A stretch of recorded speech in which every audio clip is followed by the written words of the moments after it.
everybody, welcome back to my channel. My name's Allie. If you're new here, hello. If you're returning, welcome back. Thank you for being here. It is the end of October. It is reading wrap-up time, and we have quite a bit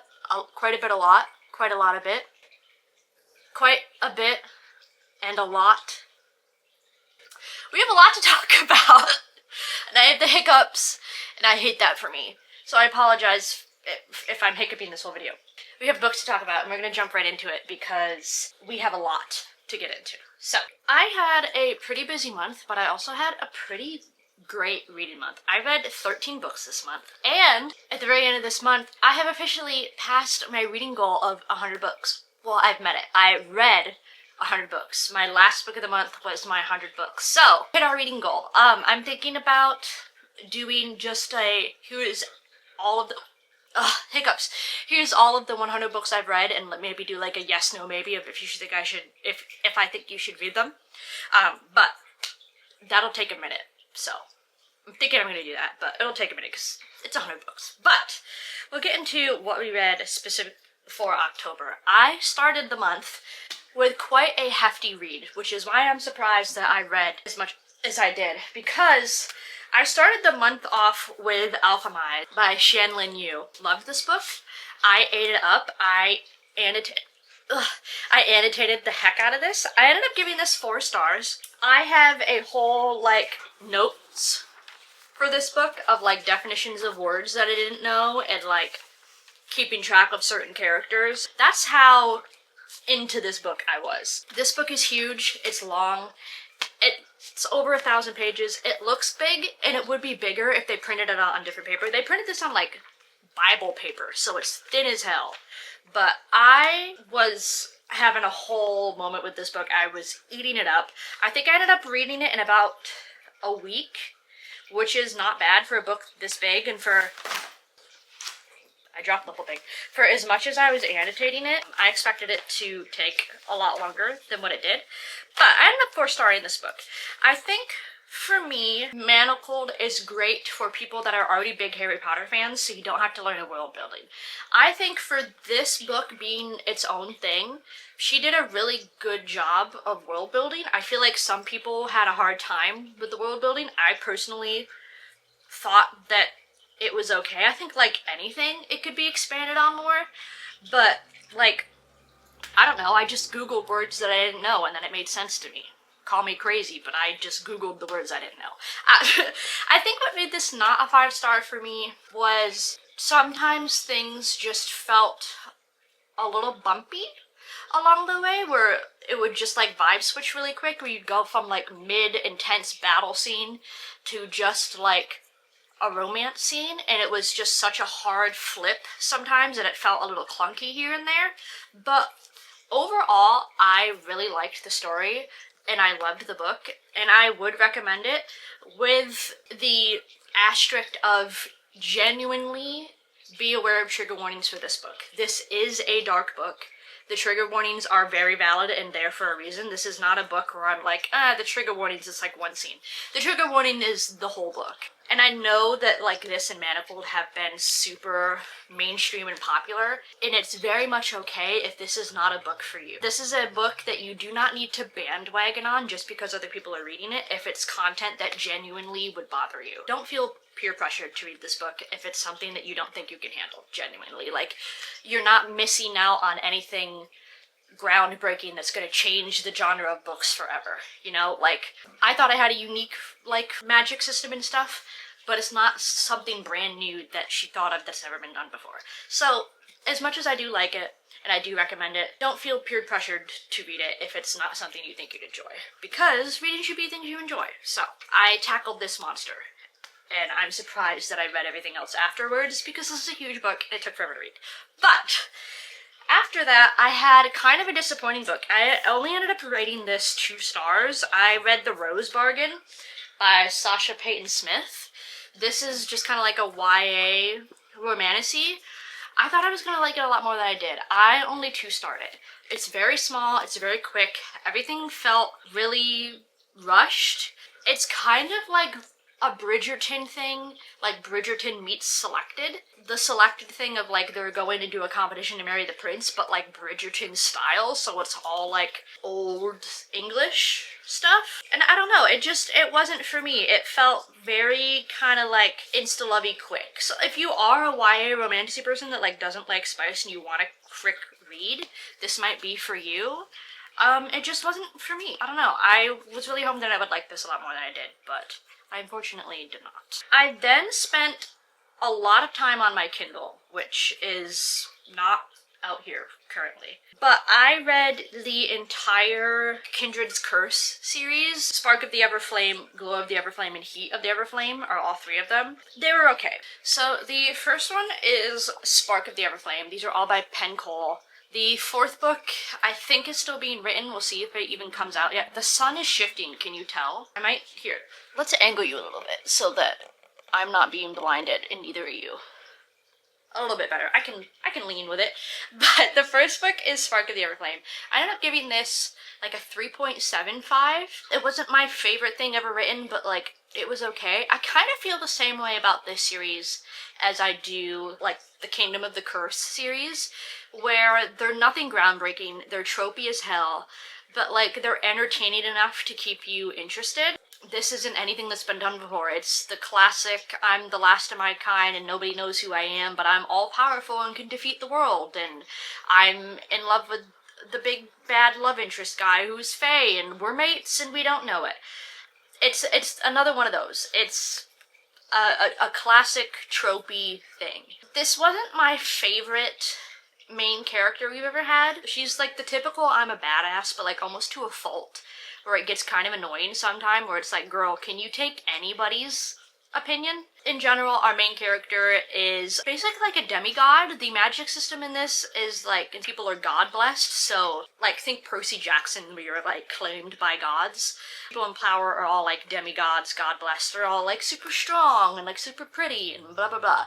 And then you have the normie people that are not gods blessed, that live in squalor and stuff, and you're not supposed to intermingle. Our main character is the daughter of like the king's personal healer. So she gets a gig working in the palace as a healer, where she meets her love interest, who also happens to be like the crown prince. And yeah, it's tropey as hell, but it gets the job done. The first one specifically I 3.5. The second one, Glow of the Everflame, I gave 4. I think this was my favorite one out of all three. And then it kind of went downhill for me with the last one of 3.5. This book was getting on my nerves because I was like, every other chapter, they were captured, and then they were free again, and then they were captured again, and then they were free again. I'm like, can we like get our shit together for like more than a chapter? It's very slow burn, which I appreciate. I will give it that. I love a slow burn. We're in the third book and there still is like, no, it's all yearning and tension, but nothing really happens, which I can appreciate. I think I would like it a lot less if it was also just super smut. So if you like a romantasy but you're tired of like all the smut, this might be more up your alley. So I do like that aspect of it. It's just nothing groundbreaking. And yeah, I read them, they kept me entertained. They were kind of a good palate cleanser thriller, but they're nothing super crazy. I enjoyed them. Read the fourth one whenever it comes out, but I'm not necessarily in a rush to, if that makes sense. I then read a little bit of a vibe switch. I read Strange Houses by, I believe it's pronounced Otetsugu. The author is Japanese. It's translated to English. I'm going to look up how to say his name. Oketsu, I believe, is how you pronounce it, from what I can tell people are saying it. But I read Strange Houses by Oketsu. This is translated by Jim Ryan. This is advertised as like mystery horror. I 3-starred it. I didn't think that it was horror in any way. It was a little bit mystery. It's got a lot of pictures. It has a lot of architectural floor plans. And it's written a lot of like script format, like interview format, where it'll be like narrator, interviewee, blah blah blah. Very written in that format. Lots of pictures, which is interesting, and I like that aspect of it. There is a reporter that is reporting on some like murders, missing people in a house, and he gets the floor plan of it, and he starts realizing a bunch of weird abnormalities in the floor plan of these people's houses. There's like potentially areas where there could be passageways between different rooms. And as he's looking more into this family, he's finding a lot of their family have previously owned a lot of really weird houses where the floor plans don't exactly match up. There's something strange about every house that this family line has lived in. And so you're going down a rabbit hole of, is this like a family of serial killers? What's going on with this family? It sounded really interesting. Because it's written so much as like an interview thing, I personally didn't feel like it was very like horror thriller. It felt very like dry. I guess it felt very analytical. It felt very scientific. There wasn't a lot of like main character's individual voice where he was necessarily speculating on his own thoughts and feelings. Like, I felt like everything was very laid out. It's definitely a mystery for sure, but I don't necessarily think that it was very like horror thrilling. It's definitely interesting, and I thought it was really unique, and I definitely didn't like guess any plot twists or anything. I don't know, I was expecting to be a lot more thrilling than what it was, so I think I was just a little bit disappointed on maybe how dry it was. But it is really interesting, and it was very cool. I really did. It's like Hidden Pictures. That's one of my favorite thriller books because I like the aspect of things drawn that you can physically look at as the reader and have your own thoughts and feelings about. So I thought that that was a really unique aspect of it. So if you are someone that likes a good mystery, because I think it's more of a mystery than it is a thriller, I do suggest this one if you're looking for something a little bit different, unique for a change up. But yeah, I didn't hate it. I didn't love it. It was okay. I didn't hate it. I then read Hot for Slayer by Ali Hazelwood. This is her little short story novella thing. I don't even think this was like 100 pages. I like 3.75 to this. This is a vampire and a vampire hunter that have been hunting each other for decades. Vampire hunter gets hurt and like loses his memory. Wakes up in the house of the vampire and is like, who are you? You're really hot, actually. So they end up falling in love. For what it was really cute. I am not, as we will get into, spoiler in a little bit, I am not a vampire werewolf girly. I feel like I've said that a lot recently, especially with it being spooky season. I've never been a Twilight person. I'm not a vampire werewolf romance person. Most of them I just think are mid and not that great. So I thought that this was, I genuinely would like read a fully fleshed out book of these characters because I thought that it was a really like cute, cool thing. So I enjoyed it for being such a short little novella thing. It was probably one of my favorite of her little novellas. I thought it was really cool. So if you're looking for like a little last minute Halloween read and you haven't looked at this one, it's short, it's sweet, to the point, and I really enjoyed it actually. So read that. Back on to physical books. I had a whole Kindle moment. I read The Second Death of Locke by L.V. Bovellino. This is, if you're in a Night in the Moth mood, this is another Girl Nights. I ended up 4-starring this. I loved the romance of it.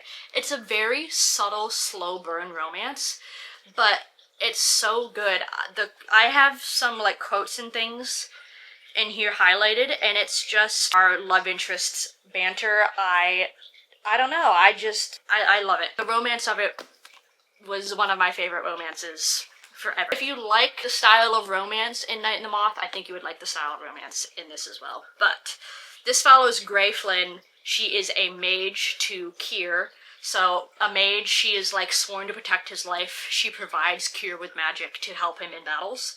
They are forever bound to each other. They get put on a quest to deliver the daughter of their enemy to the king, to like hold her for hostage ransom. And you learn some more along the way. Maybe Grey is not exactly who she says he is. Maybe Kier's not exactly who he says he is. Is she willing to give up her magic for the things that are important? I loved it. I thought this was so fun. I really enjoyed it. If you are on a Night in the Moth thing and you want something similar, I really do suggest this one. Girl Nights, love them. I'm in a big mood for them. All of the different parts, like part illustrations, I think are so pretty. I love the cover. This is genuinely just a really great book. I think what wasn't a 5-star for me is occasionally it can be a little slow dialogue-wise, like explaining battles and alliances and things. It can maybe be a little bit politically heavy here and there. Also like a pretty nice found family aspect of it all, and I just really enjoyed it. So if you want another girly night book, I highly suggest this one because it was great. I then read The Deathless One by Emma Hamm. This was another one that I was just kind of disappointed by. I also 2-starred this one. This is my Owl Crate edition. Really nice, cool, sprayed edges and stuff. The concept of this book I thought was really interesting. The execution of the concept was not. This book to me felt like an initial brainstorm that was published, like just a bunch of ideas fully published, like and especially for as small as it is. I feel like there's never an explanation to anything. It's just kind of like the author was like, I want to write a book about death, and then never explained any farther than that. It just feels like a lot of initial ideas that were never thought out got put into a book, which was kind of disappointing. The overarching idea of this book is a princess gets murdered, makes a deal with death. Death is a character. She has to make a deal with death, bring him back to life, or he'll, like, destroy her family. She gets brought back specifically for revenge, to take down all the people that have killed her and her family. So, like, the initial idea and what drove me to the book I thought was really interesting and unique. I think if this book was rewritten and maybe spent some more time with and made a couple hundred pages longer, I would have liked it more than what it was. So I wouldn't necessarily recommend this one because it feels very unfinished. Sad that I've had 2 kind of meh books. I'd hate rating books below 3 stars, but I also will not lie. And I didn't like them. But I then had a huge vibe switch to a 5-star of another Mr. Andy Weir. I read The Martian this month. I read Project Hail Mary a few months ago, and I still, currently, am obsessed with it, but I was obsessed with it at the time I was reading it. I feel the same way about The Martian. For whatever reason, I was thinking The Martian was going to be a lot more serious than Project Hail Mary was. This book is just as funny as Project Hail Mary is, and that's what I love about Andy Weir's writing. I love how comical he is, while also things being scientific, but I also don't think they're scientific to a fact where you don't know what's going on. I think he does a really great job of explaining things and making them funny and really making you connect to readers. I 5-starred both of these. I 5-starred both Project Hail Mary and The Martian. I think if I had to, like, pick a favorite, my favorite would still be Project Hail Mary. I think I emotionally connected to the characters a little bit more in that one than I did with this, but this one was genuinely just as fun. This follows our main character, Mark, who is on a mission to Mars with 5 other crew members. They are there, like, collecting samples off of Mars. As they are, like, packing up their spaceship to go back home, a dust storm rolls across, and Mark gets blown way away from the spaceship, and his spaceship has to take off without him, leaving him stranded on Mars. They all think he's dead, and he is not. So he is now alone on Mars, and has really nothing to keep him alive but his own wits. He has no idea if anybody knows he's alive, how he's going to let people know he's alive, how he's going to get home, because it takes like 5 years for people to reach Mars from space. So, you are watching his possible descent to death on a strange planet. I also annotated the hell out of this book. I thought it was funny. I loved it. I'm a big Andy Weir fan now. And I don't know. If you're looking to get into sci-fi, I think that Andy Weir is a really good place to start, because his things, again, are scientific, but I don't think are hard to understand, and they're very comedic, and he writes very memorable characters, especially Project Hail Mary. I highly suggest reading that book before you watch the movie. The characters in it are some of my favorite to ever exist. So, we went from a kind of disappointing 2-star to a 5-star, which is always great. Followed up by some also surprising hits. As I hinted at earlier about me not being into vampire or werewolf thing, I ended up reading both Bride and Mate by Allie Hazelwood. We read 3 Allie Hazelwood this month alone. Bride, I gave 4 stars. Mate was 3.5. I did like Bride better. These are a, like, companion novel's side character from Bride ended up being the main character of Mate. I am, again, not a vampire werewolf person. If somebody was going to make me like that genre, it would be Allie Hazelwood, which is why I wanted to give them a try, and I'm glad I did. Starting with Mate, I did like this one the best. Mate is a lot more vampire focused, which I think is what made me enjoy it more. Misery is a vampire who is set into an arranged marriage with, what is his name, Lo, is the alpha of his werewolf pack. They are put into, like, an arranged marriage for, like, a treaty political thing. Obviously, marriage of convenience, grumpy sunshine thing. I enjoyed it. There was a couple, like, side characters that weren't my favorite that annoyed me here and there. And then what made me not super like these books, both of them, not a fan of the knot thing. I don't want to, like, talk about it. I don't want to talk about it. If you know what it is, I'm not a fan of it. That doesn't get me going. I think it's kind of weird. So, the knot of it all really knocked it down a point. But I did like this one a little bit better than Mate. Mate, again, I 3.5 starred. I got the Barnes & Noble edition of this. The normal one is green, the Barnes & Noble is purple, and the Barnes & Noble one has art in the front. This is just Hosier. The main character is just Hosier, which I love Hosier, genuinely, big Hosier girl. He looks like Hosier, but he acted like he was 12 years old. I did not care for the main love interest of this one. This follows Serena, who is the best friend of Misery in the first book. Serena is a human werewolf hybrid. She's, like, not really supposed to exist, and she ends up falling in love with the alpha of a neighboring pack, Cohen. I was not a fan of Cohen. Cohen, like, one of the first sentences he speaks in, like, the first chapter of the book, he's calling someone a sharp stain. I'm like, are we 14 years old? And that was kind of his energy through the whole book. I'm like, what's up with, like, the middle school insults here? You're, like, 40. And again, not a fan of the knot. The knot for me.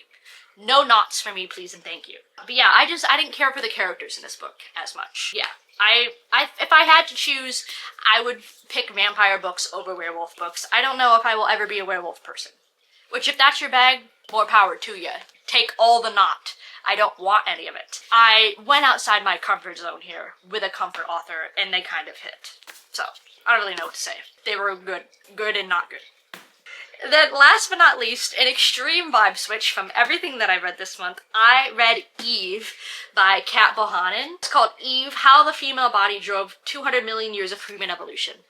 This is just a science book. This is purely educational. This is a big book about the biology of women and how we've evolved over time, how the different parts of our body help reproduction and cell growth, and just a lot of areas where women have been ignored when it comes to science.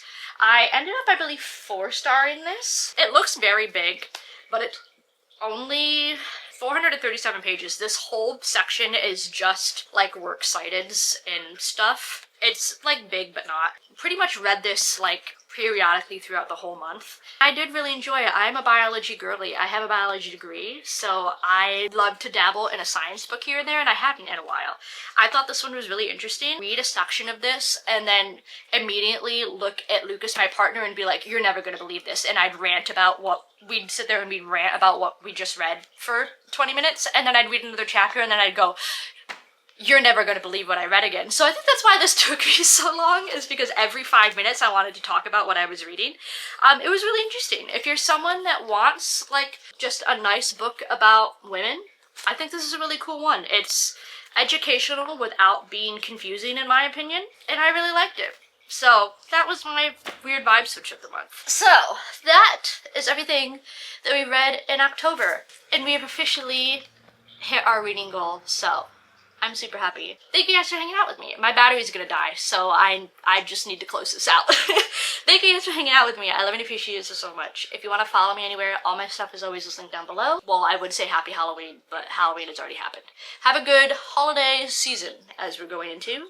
And yeah, stay safe. I love you, and I will see you guys somewhere else on the internet.